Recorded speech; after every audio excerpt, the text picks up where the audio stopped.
Hello and praise God.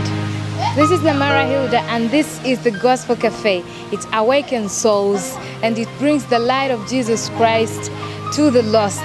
Through our topical discussions and our talk shows, we bring you pastors, we bring you gospel artists and all the people that matter in the gospel industry. Remember, Gospel Cafe, it's all about Jesus. It's not all about you or me. I've told you I've been able to attend the World Music Mission conference and I've learned a lot and I've met many people. And today with me, I've managed to bring you some of the speakers of the World Music Mission. So help me welcome Brother Kat. You're welcome. Say hello to them. Hello everybody. We had a great conference this week. Great week. And another one is Pastor Anthony. Can you say hello to them? Hello to everyone out there in Uganda. It's a fantastic country. We just had a great time in Brooklyn. We have to leave soon, but I will say this. I know I speak for Kurt as well. We will definitely be back. The theme was the biblical heritage of musicianship. When we talk about the biblical heritage of musicianship, before we go there, why? I won't say how because I know it was the Holy Spirit that led you. But why did you come up with that theme?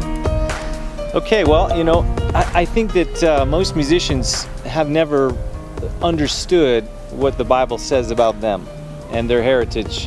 When I say about them, I mean when you look at King David, right? King David had a music school. Why did he have a music school? He had a music school because he wanted to train thousands of musicians who would be the skilled musicians, the skilled worship leaders who would be there on their post at the temple, ready to lead the people in worship at all times.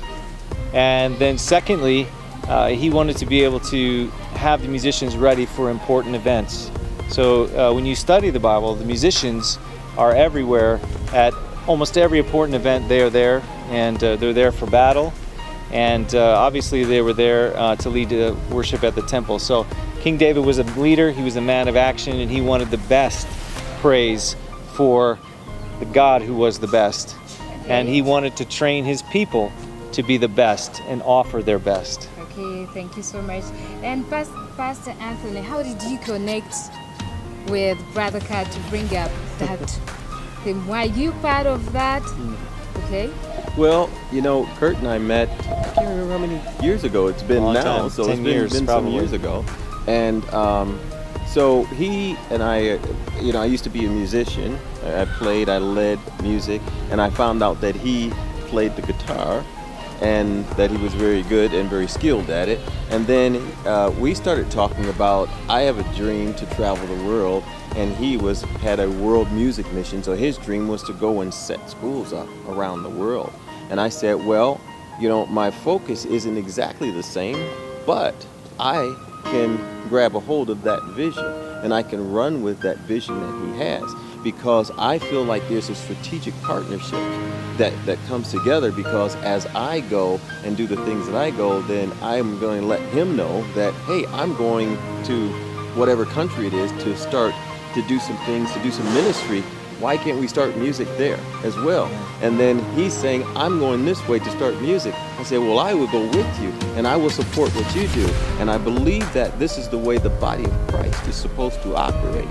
Because when we come together and we bring the various visions together, all of them are one finger of the hand, but when the fingers work together, then I can pick something up.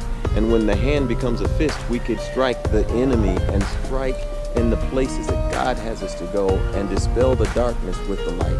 Okay. Here, the biblical heritage of musicianship has been the theme for this year, 2016. Yes. Has it only been in Uganda or to some other countries where you've been traveling?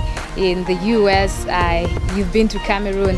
Is it the same theme they had, or you only brought it to Uganda?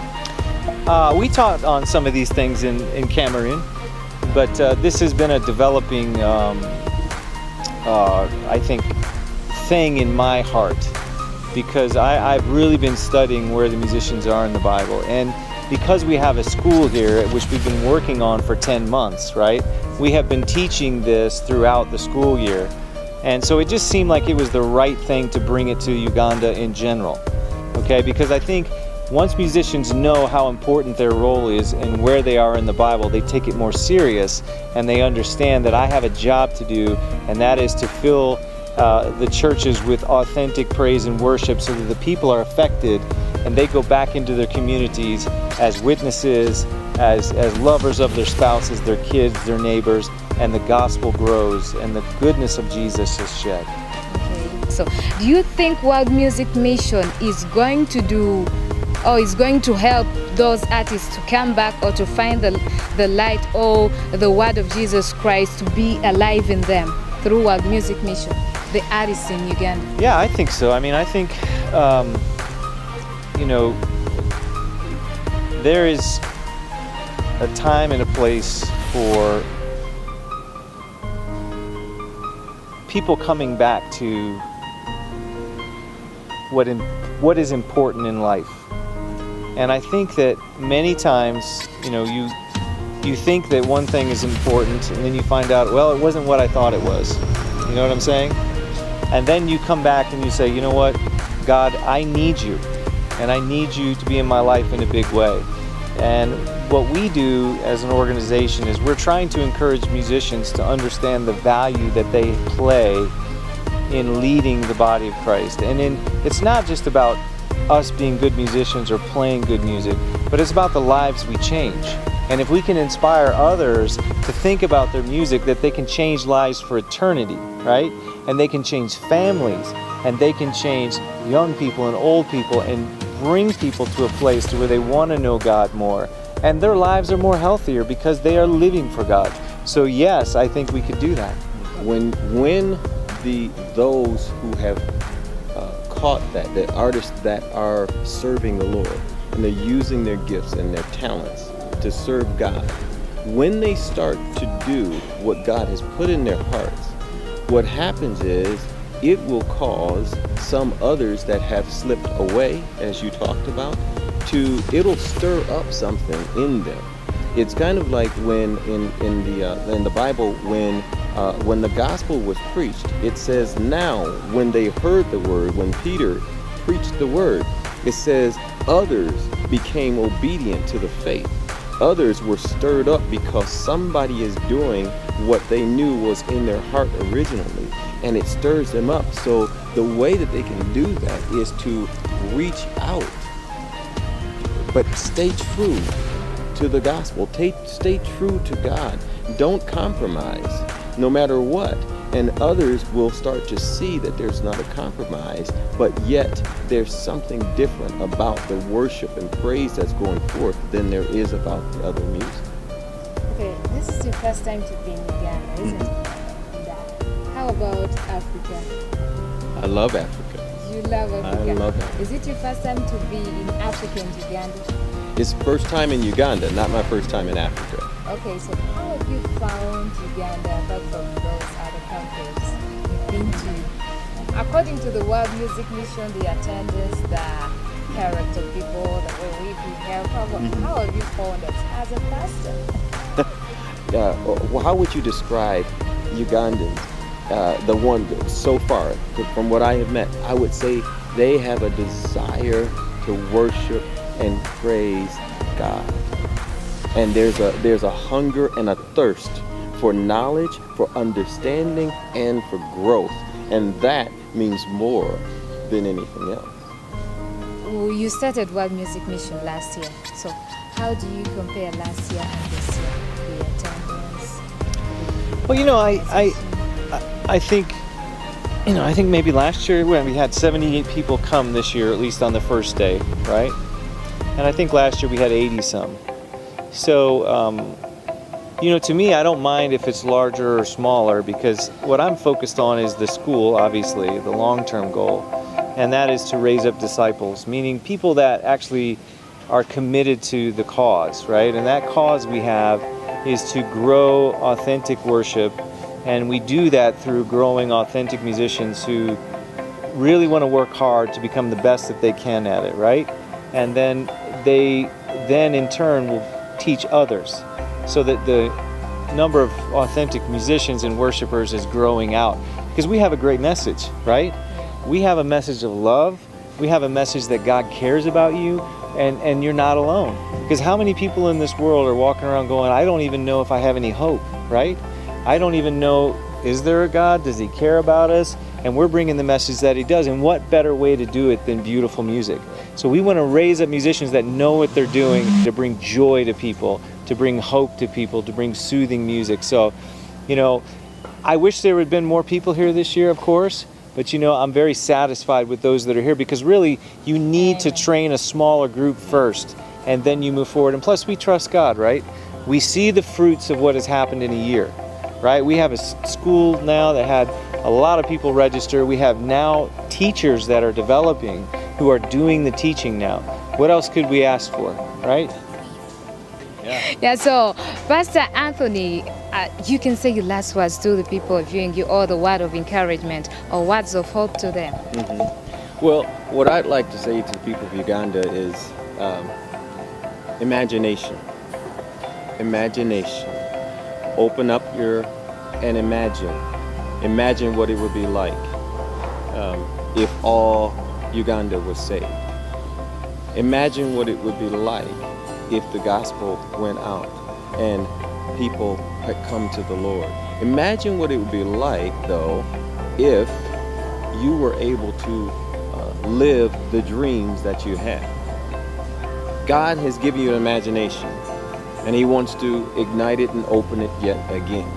Yes. And so the imagination is very important, because the imagination is the key to operating in faith, because imagination allows me to see what is not seen. And if I can see it in my mind, then it can be created. And that's how God worked. He spoke into being something that did not exist, but it existed in his mind before it became a reality. And so there is a reality that is there that exists only in your imagination.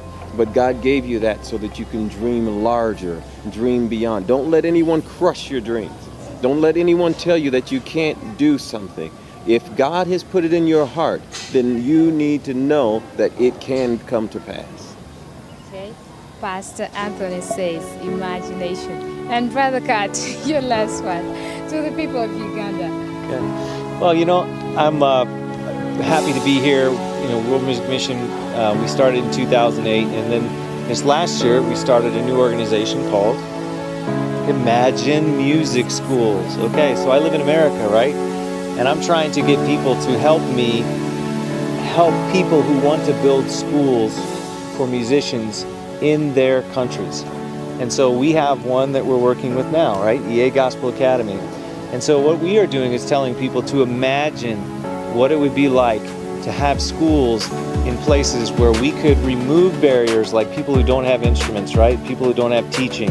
Remove those barriers so that we can grow them up as worshipers and as musicians. And you have a school right here in Uganda. And what I'm saying to you is that this school is a Ugandan school. It's not an American school.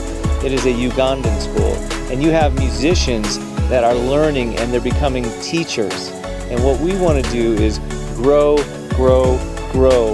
more of those teachers. So if you would like to come and teach, if you would like to be taught, and you would be able to want to become a part of this so that more people can get their dream of becoming a musician, then please come and join EA Gospel Academy. And I'll be helping you as well, because I teach online for EA Gospel Academy.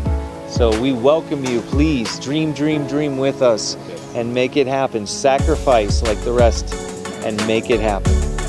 Okay, wow, thank you. We welcome you to dream with us, to imagine with us. By the way, with East African Gospel Cafe, it's all about Jesus.